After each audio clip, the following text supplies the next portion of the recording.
some chewing gum. I think it's Hubba Bubba. But let me find my place, cause I kinda forgot where I left off at a little bit. Or not forget, I lost it. Okay, hold on.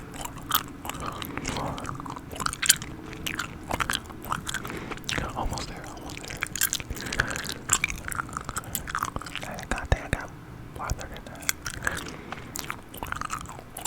Oh, wrong one.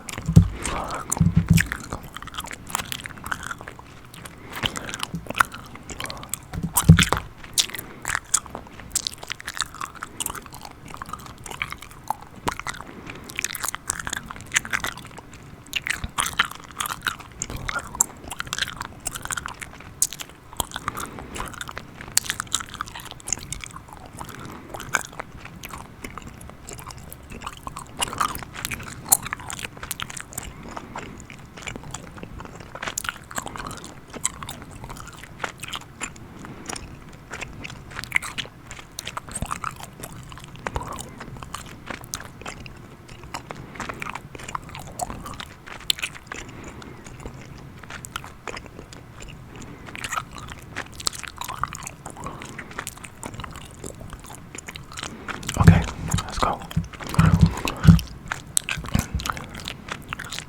Reed's company was best known, however, as the publisher of the paper trip. This short paperback volume rose to such notoriety in the mid-1970s.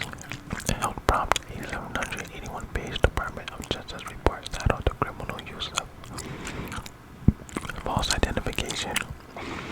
According to this government publication, fake identities were a criminal's best friend, tools by which the denizens of the dark could appear and disappear, well by creating fictitious paper people. The paper trip, some said, was the underground textbook of phony ID that has become a counterculture bestseller. Wow.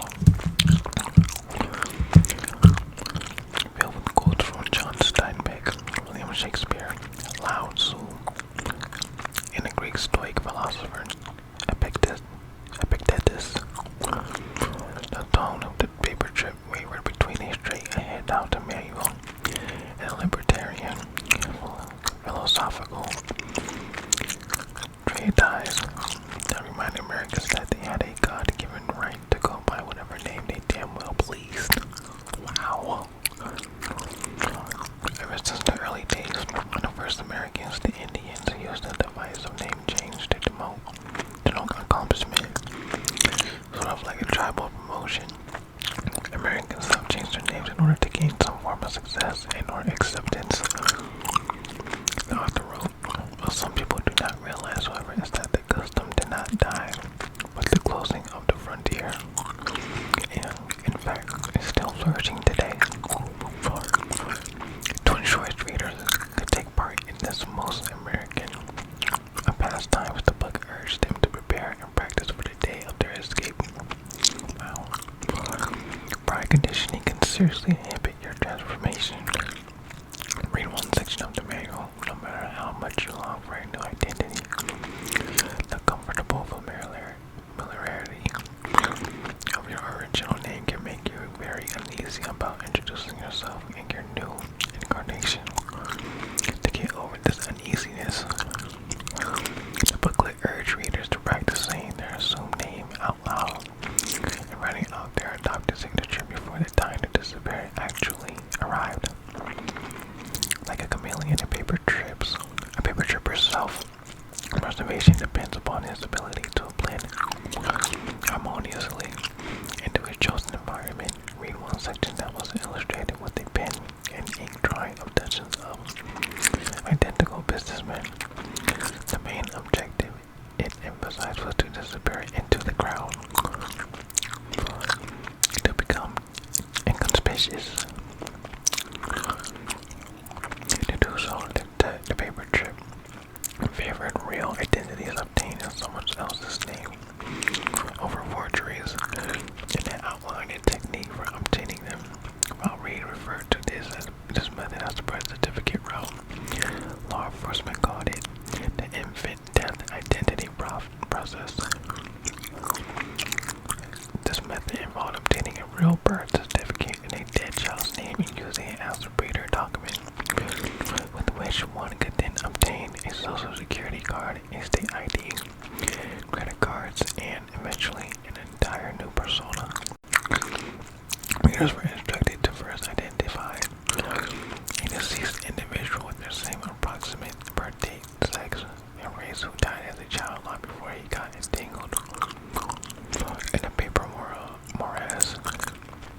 trying to escape.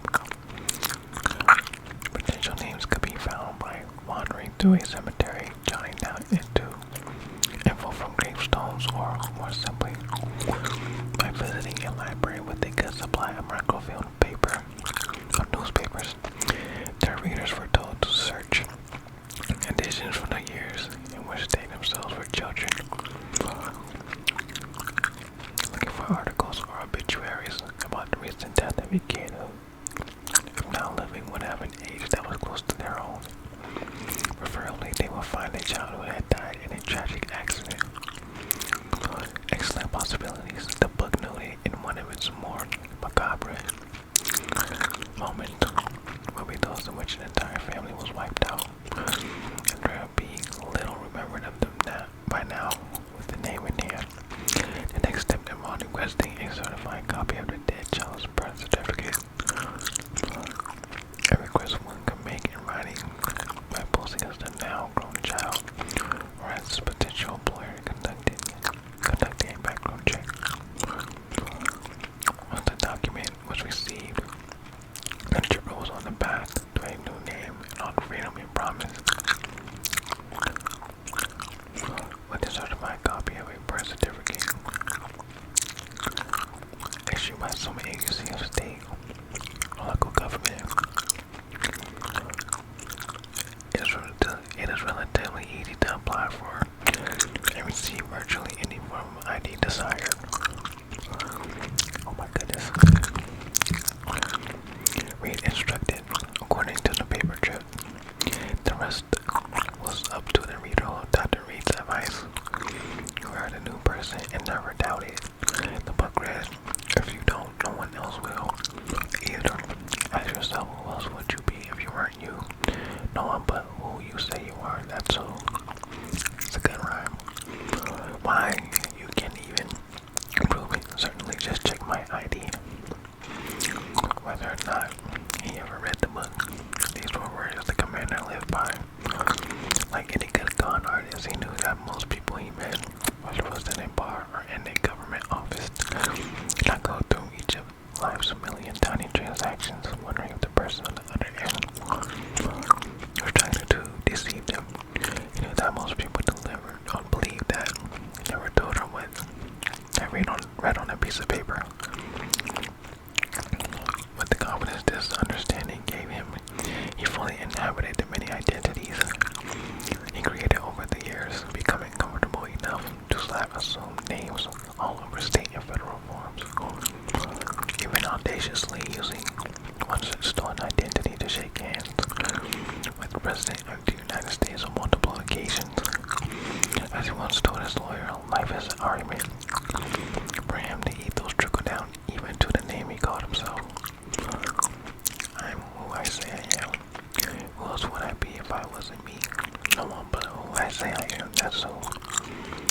And while he would call himself by many names, over the years, the way in which he created these identities evolved with the times. Okay guys, I'm going to end the video here.